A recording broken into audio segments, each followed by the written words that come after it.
All right, guys, the summer transfer window is over. It is closed. It was a great summer transfer window for our USMNT guys. 26 summer transfers were made, including loans. And today I bring Adam Turner, USMNT Stan, as he's known on Twitter. You guys know him. He's been on the channel before to grade each transfer. We're going to grade each of them from an A plus to an F minus.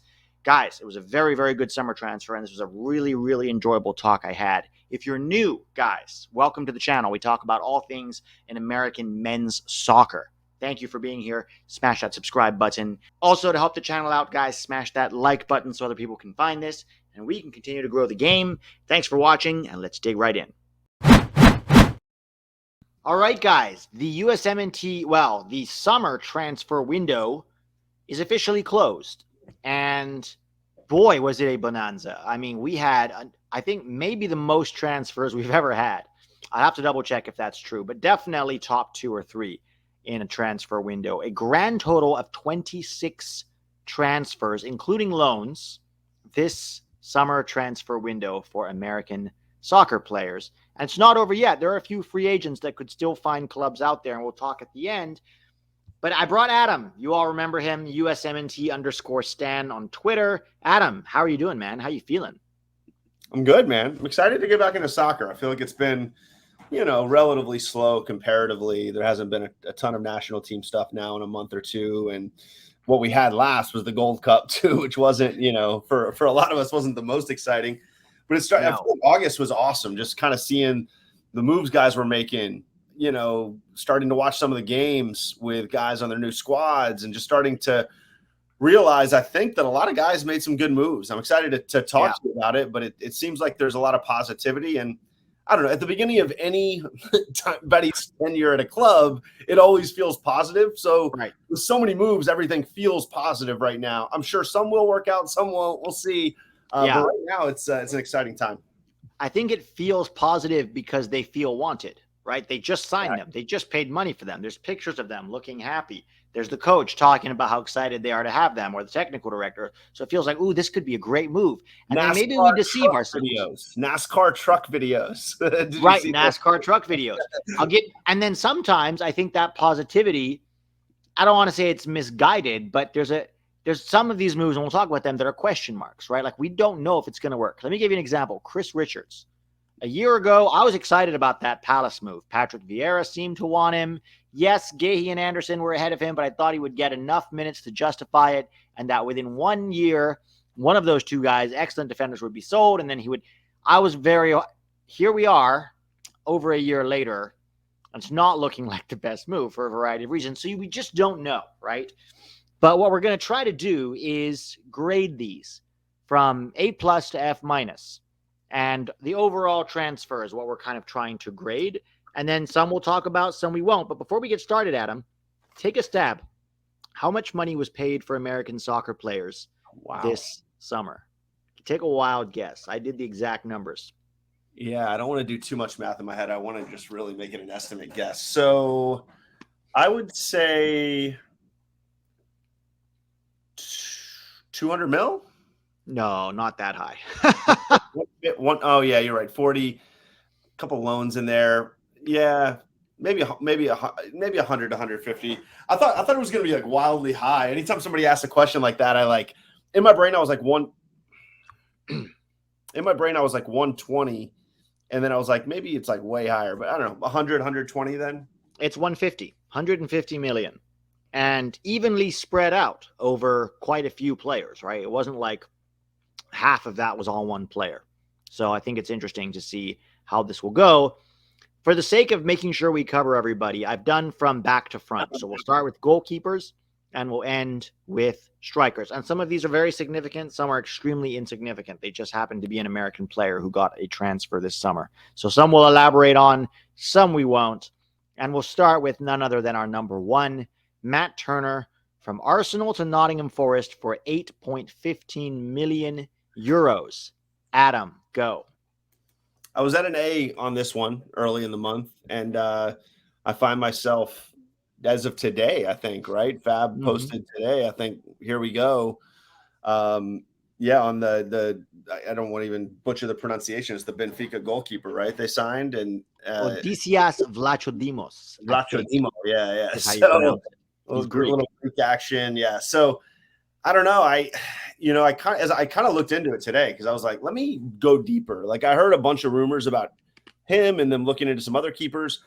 I'll just say this, the red flag, and the reason I'm going to bring it down to like a C- is because he signed with a club less than a month ago, and they are, and a lot of people are justifying on Twitter like, well, they need a backup. I'm like, you're not, as that level club, you're not going out and paying 10 mil-ish for a backup. Right. Like, did he get in there and they see him every day? And now that's just my worry, is they're now And seeing the him. owner is Greek.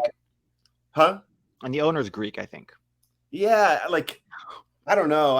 Did he sign for a place that immediately signed over him? Either because one, he got in there and they are like, you're not good enough, right? Now we see it and we don't think you're good enough, and we need competition. We need a guy that we can lean on because we don't think this is going to go well. Or do they sign him as a backup and we didn't really know that, and he didn't know that, I would hope, but he needed to play this year, right? If he's going to sit on the bench, I don't know. Maybe he will. Maybe he'll win this competition.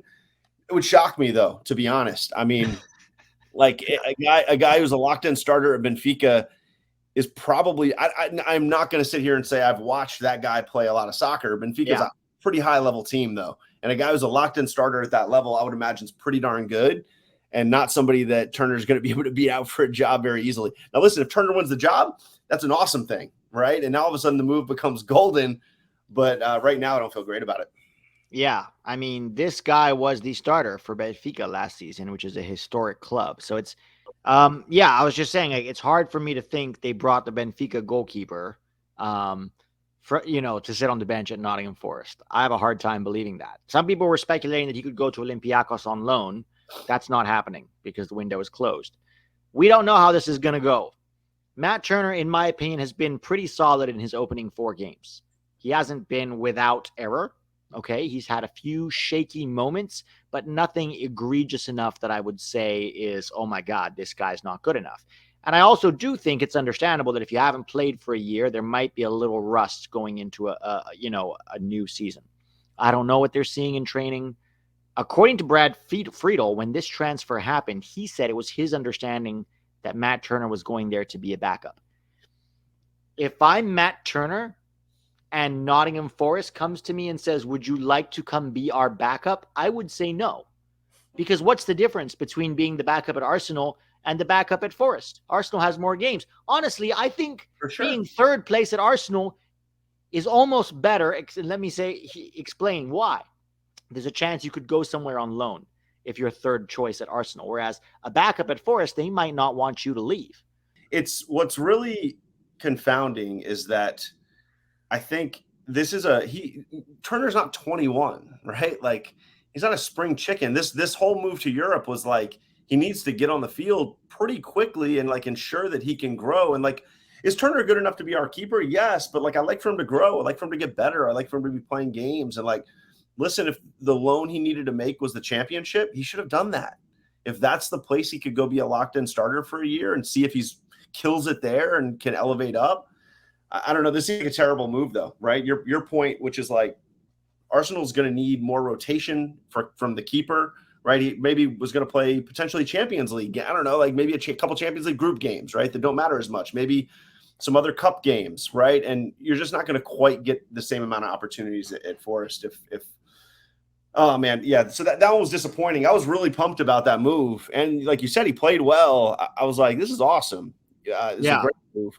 And now, and who knows? Maybe he does beat him out and stays the number one. We don't know what's going to happen. It's definitely concerning that they brought this goalkeeper in. They only paid marginally more for him than they did for Matt Turner, for Turner, right? 9 million instead of 8.15. So it's really hard to know. But I'm with you. Based on what I know so far, I'm going to give this a C- because otherwise it would have been an A+. We have a Premier League starting goalkeeper doing pretty well so far. Great. Now it just seems, and to make matters worse, now Ethan Horvath is third choice over there, and the window's closed, so he can't even get a loan. It seemed like we had another Friedel, Keller type situation. I was excited, It's like, but yeah, we'll see. Yeah, I mean, I would be if he loses his spot to this guy, I would honestly demand a January loan if I was him, if Ethan Horvath is still there. But then Ethan Horvath might be thinking, great, now there's a chance for me to get a January loan because I'm third. I don't know. It's so convoluted and really disheartening, honestly. And if Matt Turner knew he was going to be the number 2 going into his transfer, then honestly, it was not a smart transfer. But I don't know what he knew or what he didn't know or what their intentions are. Only time will tell. Looking from this vantage point, let's give it a C-. The only other goalkeeper, that's what you said too, right? C-. Yep. The only other goalkeeper we have that moved was Chituru Odunze, who went from Leicester City to Crown Legacy FC, which is Charlotte's MLS Next Pro team. There was no fee as far as we know, or if there was, it was minimal.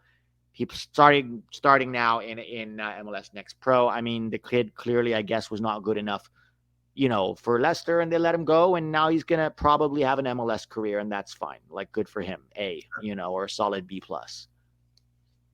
Yeah, good example. Just like, don't get too hyped too quickly about young guys because they're in certain academies. He's the type of guy. I remember a couple years back, people were like, just because of the name and the academy he was at, he was in a Premier League academy, so people just assume he has to be great, and just like don't assume anybody's great, right? Like, that's why I was always like, I don't know, I have no idea. Like, we'll see. But also, 95% of Premier League academy players never play for that team. Well, exactly, never play. It's only the top that make it through. The nature of the beast, right? Like, yeah. But good for him. The beauty of MLS and USL is that you can come back and have a soccer career if you want. You get paid money to play soccer, so good for him. Now he should move on to fullbacks, and we'll start with the most high-profile one, Serginho Dest. On loan from Barcelona to PSV Eindhoven, has already started 2 games in, their Champions League qualifying campaign. Helped them qualify for the Champions League, right? They will be there. Looked pretty good to me, considering he's only been there a week and started both games. I'm very, very happy with this move. I was skeptical of it because I was like, they already have Patrick Van Aanholt and Jordan Teze there at left back and right back. Is he just there to be the backup to both of them? Then Patrick Van Aanholt got injured, and that gave him 2 starts at left back. Interestingly enough, Van Aanholt was actually back for the last game and was still on the bench while Dest started. So I think he's got a case to make, and it'll be very interesting to see what happens with him this season. But considering we were going from talking about Barcelona possibly terminating his contract and him coming to MLS to being a lock starter for a Champions League club that will also be fighting for a Eredivisie title, for me, this is A+. What do you think? Listen, this is the level, and I love that he's going. Sometimes I feel like people are very critical of guys moving backward, right? When they, move up to a high level. We've had that with a couple guys, and it doesn't necessarily go great. Sometimes going backwards, okay, right? We've seen that with a ton of big-time careers. De Bruyne, Lukaku. There's a whole list of guys, right? I mean, Ansu Fati just went to Brighton from Barcelona. Exactly, right? So it's like, okay, you went to the highest of high early. I'm not going to fault anybody for that, right? If you get that opportunity, that's a cool opportunity. Go try it. Fine. I'm not going to say it's like a perfect move every time, but I get it. But when it doesn't work, be okay coming back down and trying to find yourself. So to me, this is great because it's going back to Netherlands, right? Where he's from, home country, comfort level. And he really just needs to find a place to get comfortable and like gain his confidence back and gain some form back. From what I've seen out of PSV, I haven't watched a ton of PSV, a little bit here and there over the last couple of years, but they seem to be attacking. They seem to be letting him do what he does, right? Get up the field. And that's the thing. Like, I feel like he's been stuck in spots where like his defense in particular has really kept him off the field. And he's not going to be an elite defender. And that's going to be one of my themes through a lot of these conversations we have tonight, Pete. Like, we have to know who our guys are, and it's okay to try and get better at that, but you still kind of have to know who you are. And at 23, 24, 25, you can improve your strengths or your weaknesses, but you're not going to make them strengths. And so for him, like, find a club that values him and what he does. And I'm hoping that's what PSV is. And listen, you mentioned, they had 2 locked in starters, but like, if he can't beat those guys out, don't go lower than PSV, in my opinion. If you're Dest, like, go to that level and beat those dudes out, right? These guys aren't, world-class outside backs, they're his level outside backs. So go compete. So I like it. Seems like there's opportunity on both sides for him with Champions League and rotation. It seems like, there's going to be some rotation. lot of rotating, potentially back there between those three guys if all are healthy. But I'm interested to see how much he gets on the right. Just from what I've seen, is it Tese or Tese? Teze, I believe. Tese, yeah. He looks good. He looks pretty good though. So yeah, this guy's got 3 Dutch caps. Yeah. So and I'm interested to see if he can beat Teze out at all for minutes over there. But if he can't, that's fine. Yeah. So are you with me on a solid A? Yeah, that's exactly what I have. I have him as an A. All right. You go first on, you may know nothing about him, so we might not talk about him at all, but Christopher Lund from Häcken in Sweden to Palermo and gets called up. All I can say is A move because I like going from that league to Serie B and being able to prove yourself. I mean, they did pay money for him. Okay. They did pay money for him. They paid, I think it was 2.7 mil. And remember, Palermo is a Manchester City farm team. So I do think that maybe there's a possibility. I think he's interesting. And it's like, let's bring him to Palermo and see how he does there. I know nothing about this kid. I'll be honest, nothing. I've seen maybe 5 minutes worth of clips on Y Scout, which is nowhere near enough to know anything. I haven't even seen 5 minutes of clips. I've seen some stuff on the Scuff Pod Discord. Some people posted a couple things. I was like, cool, all right, looks okay, but no, we need to see. I need to see some full games before I have any level of comfort talking about him as a player. But listen, a move to Serie B is good. So good for him. Better than the Swedish first division, I'll say that. For sure. B is fine, right? You said you had B. I don't know. A. I mean, for him, okay. Yeah. Sure. I'm fine with A too. We'll see. Yeah, I don't know. Yeah, A, B, sure. And then the next one is Brian Reynolds. He didn't make a move, but he did make his loan to Westerlo into a permanent transfer from Roma. They paid 3.5 million for him, which for a Belgian club is not chump change. I know in the Premier League that's chump change, but for a mid-tier Belgian club, that's they value him there clearly, and they want him there. And I think what was interesting with Reynolds was he had a really good year at Westerlo last year, and I had high hopes for him going into the Gold Cup, and then he didn't really meet expectations in the Gold Cup. Yeah, and so maybe he just needs another year at Westerlo to mature, to find some consistency. And so I think him, that's for me an A move. Don't go any higher unless you're crushing it at that level already. And maybe he just needs another year more settled, because the guy's been, Dallas to Roma and then Westerlo. Maybe another move would have been a lot for him, and he wasn't ready for Roma for sure. So I'm fine with him staying at least another year. If he balls out even more than he did last year, maybe somebody will come knocking for him. We'll see. But I'll give that a solid A. I think that's a good place to stay. Yeah, that's where I had this one as well. I think it's, once again, not moving before you're ready. And we have another player we'll get to a little bit later on that, in my opinion, should have gone more this path than where he did. I'll just tease that and we'll get to it later. But had a good year here last year. Seems like he's comfortable there, right? Stay there, get better there until it's very clear that you're above that level, and then move, right? Sometimes guys jump too soon. And I think this is a perfect example of okay, you had a good year. Doesn't mean go. It means stay and build on that, this year. But yeah, I'm not that high. Reynolds is a good example of I call them kind of Yahtzee guys, where it's you have a bunch of guys who are 20 years old and they're pretty good. They're not Gio, they're not Musa, right? But they're pretty good. Throw them in the Yahtzee cup, roll the dice. And it's some are going to come out as 6s and some are going to be 2s and 3s, and that's okay. And that's kind of what he's a part of this whole. And listen, if you're France, you have 150 dice in there, right? Yeah. If you're the USMNT, we've had 2 or 3 dice in the past. And now all of a sudden we're getting 20, 30 dices that we can roll. And, we're going to hit on some of them. So maybe he's it, maybe he's not. But I love just the overall, that's what this whole thing's about that we're talking about, right? It's we have a pack of young players who are good, who are getting cool, good moves. Some of them are going to pop. Some of them are going to pop early, later. And that's the fun part, is just getting to follow the journeys and seeing who pops. Yeah, I agree. So I'm with you on A there. Maurizio Cuevas gets a free transfer from Brugge, where he was not playing, certainly not with the first team, to LA Galaxy. Since then, he's had 84 minutes with the Galaxy. I think he got injured. Kid just needs to find some stability. He was in the Galaxy Academy. was able to shake off, his agent and come over here and get back in MLS. And yeah, I mean, I don't know. Cuevas has always looked pretty good for the under 20s when he's played. It's a pro level. It's different, right? And was another guy we'll talk about having the same issue. But I guess the Galaxy, hopefully he can recover from his injury and start getting some minutes for them, maybe in the playoffs. We'll see. I just give this a solid B+, I guess, because good for him to come back and find playing time. Similar to, Adunze, who we talked, just, to be, it's good, cool. Come on back, build a career. Yeah. And then we have Jonathan Gomez, who got a loan to CD Mirades, I believe it's called, in the Spanish second division from Real Sociedad, where he was. He has been playing since that loan in the second division, mostly as a sub, but he's been getting a solid 20 to 30 minutes in each game.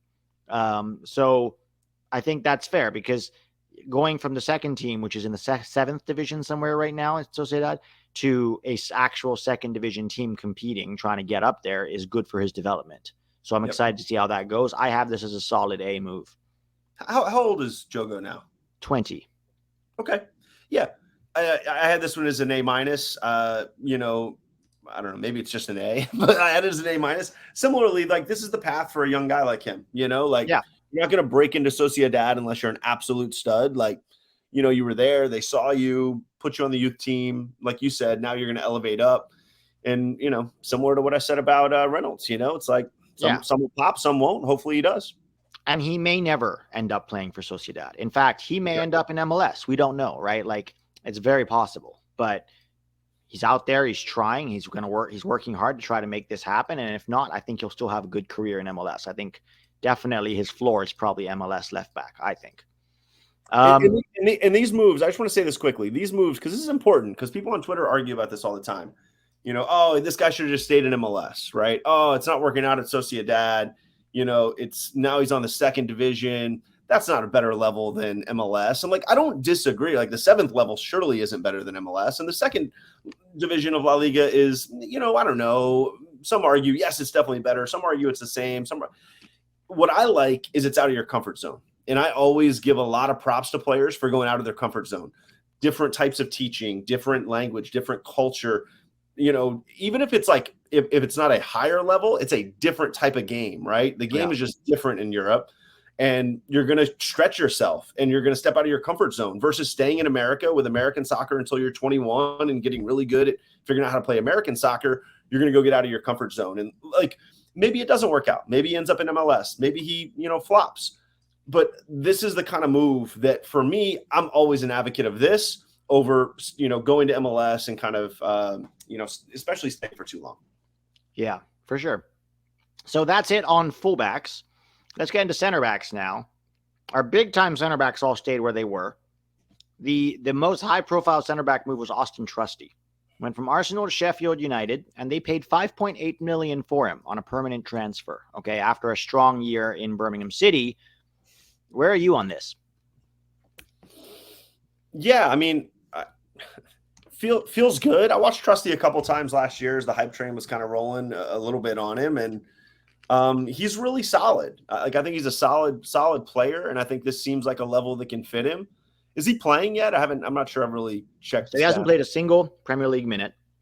He did play against, I think, Plymouth Argyle, some League Two team in their EPL, in their League Cup game. Yeah. Where supposedly, I didn't watch it. Supposedly he was pretty solid according to what the fans were saying. But because this is a long-term move, and I think Sheffield United are getting relegated this year. I think them and Luton are going down +1. I don't know who. But like, they have no points from their first 3 games. 0. Yeah. I don't know how much he's going to play in Sheffield unless there's a major injury. But once they get relegated to the second division, he's already proven he's a good second division, championship center back.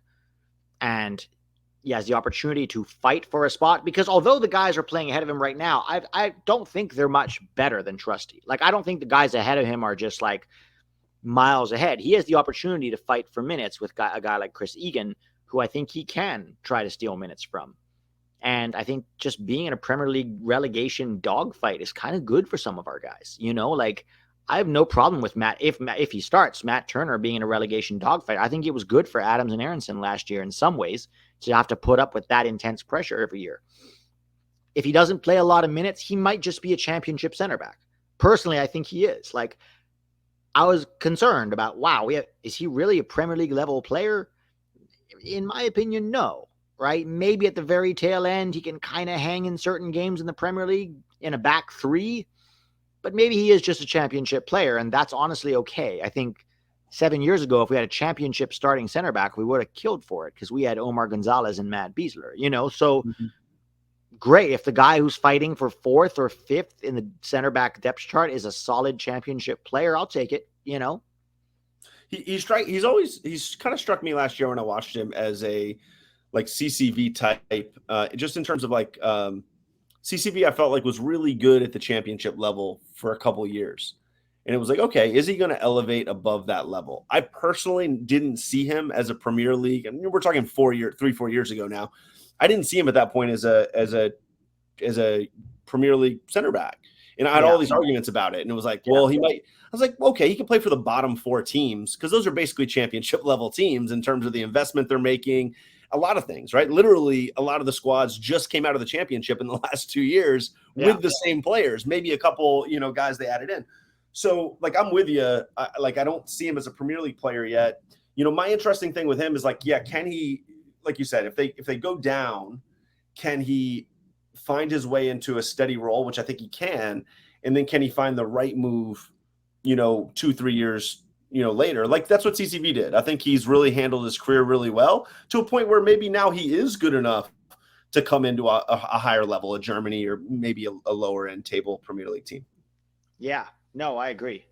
I'm giving this one a solid B+ because he was never an Arsenal player and we all knew that, but Arsenal got him for, I think, a minimal fee and then loaned him out for 1 year and then sold him for 5.8 million. So for him to leave Colorado, push himself, spend 6 months at Arsenal learning and developing, and then another year in the championship, they were super impressed with him in Birmingham. Anthony Hudson said he went over to talk to the staff over there, and they said nobody works harder to improve in this roster than Austin Trusty. So that tells you a lot about his mentality. I remember seeing like fans being like, "This guy isn't a starting center back for the USMNT." Like, I know, loved him. The fans would like always be like, "It's amazing that he isn't." Like, but that also shows how little they value the US. Like, in other words, no, for sure, yeah. We have a Premier League captain, guys. Shut the fuck up. Championship level player wasn't starting for us. It's like, we're not that bad, guys. Like, come on. I'll give it a C. Like, pretty average move to me. I would have rather him gone to a level where he could play a little bit more, but it is what it is. He may surprise us. We will see. Next are just really they're the young guys. Brendan Craig went from Philly to Austin because he wasn't playing. He's also not playing at Austin. In Austin, though, right? 0 minutes, and he's been there for more than a month. That confused me so people. Hard. Yeah, I was excited because I was like, maybe Austin thinks. I love watching Craig play. I was like pumped to watch him play. And I remember I looked at like Foot Mob on the first game. I didn't watch the first, and I was like, "Oh, how do you do?" I was like, "He didn't play." And then I'm like, "Well, I'm not going to watch an Austin game if he's not playing." So, and Brendan Craig's and Austin's center backs have been horrific. I mean, they just conceded 6 goals last week. Like, they've been terrible. I was like, surely he can get minutes there.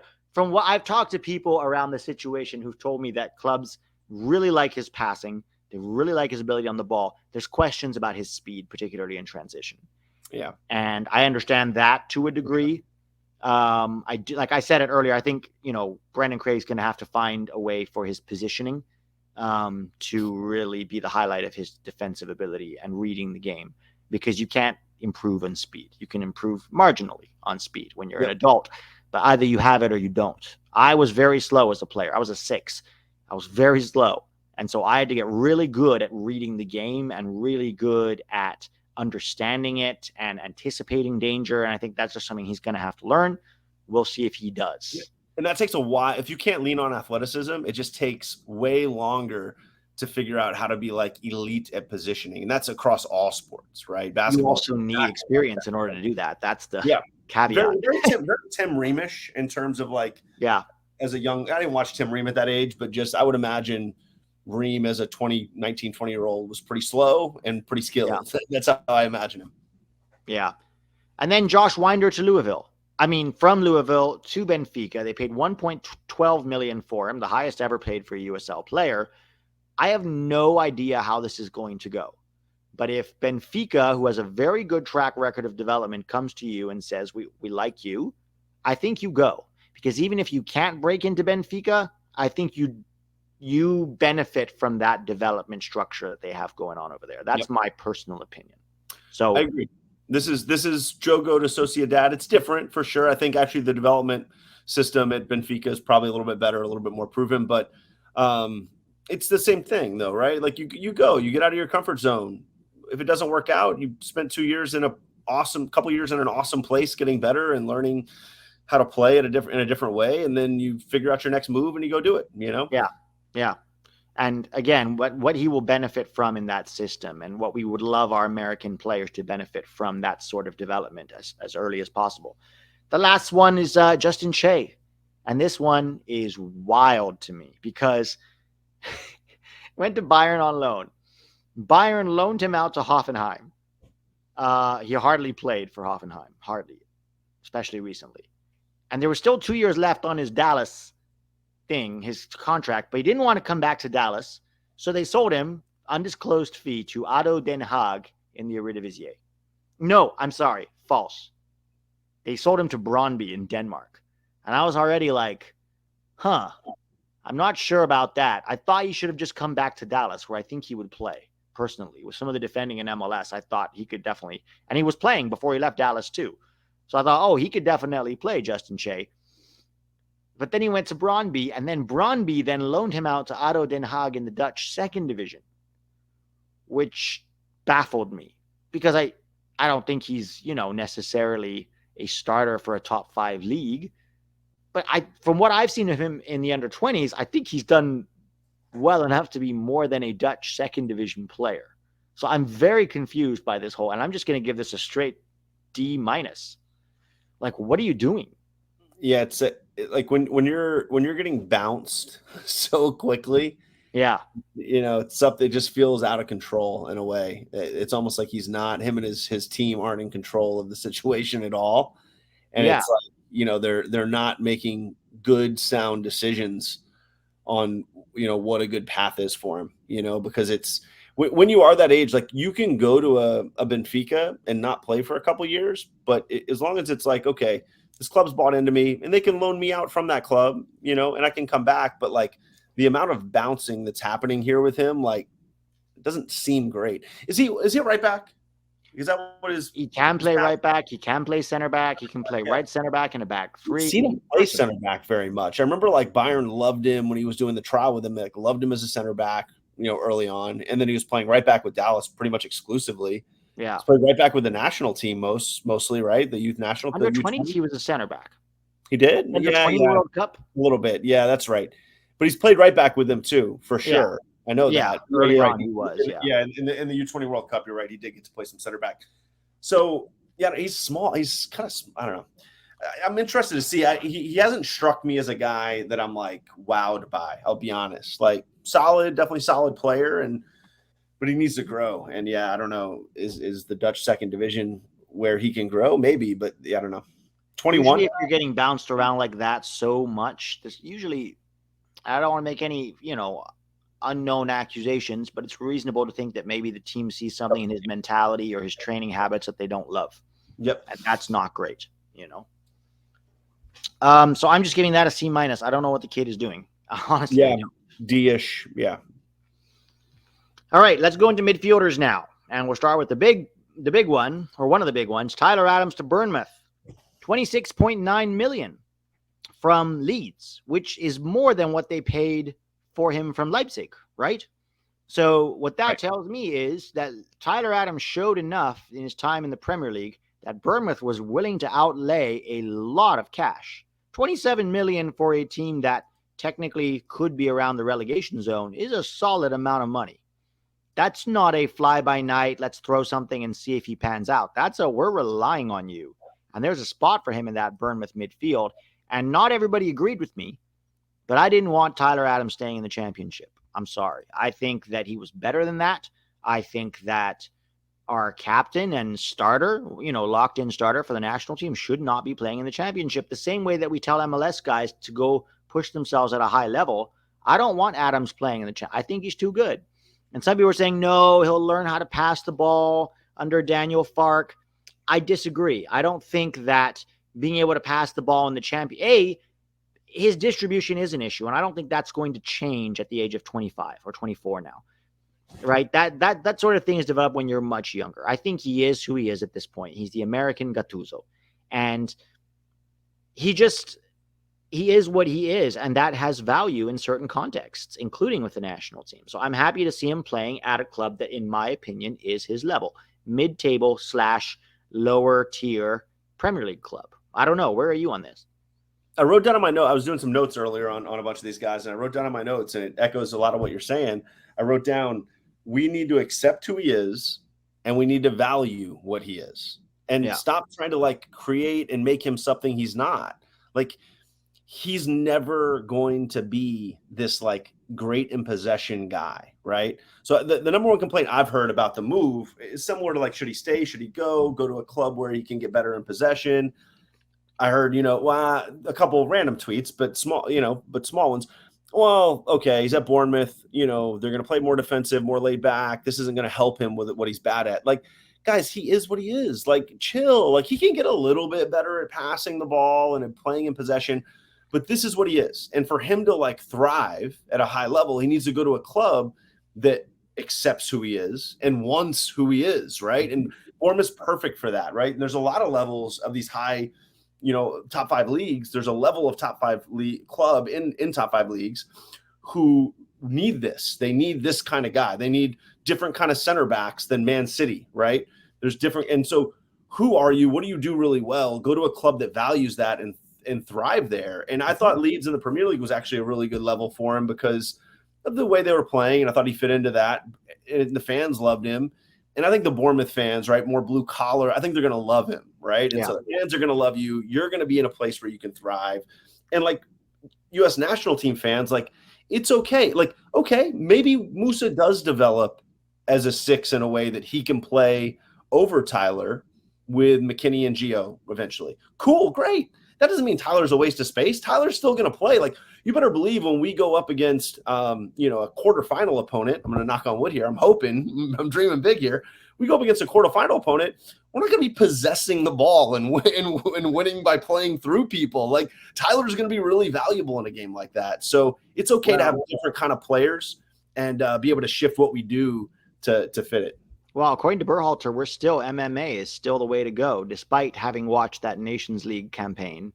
Still, and he made a point of saying this while he's also trying to figure out how to approach Gio Reyna and consulting, 8 different corporate coaches. While he's doing that and speaking to the public about doing that, he is also telling the public, never mind that he just got 2 assists in the Nations League final playing in midfield. MMA is still my thing.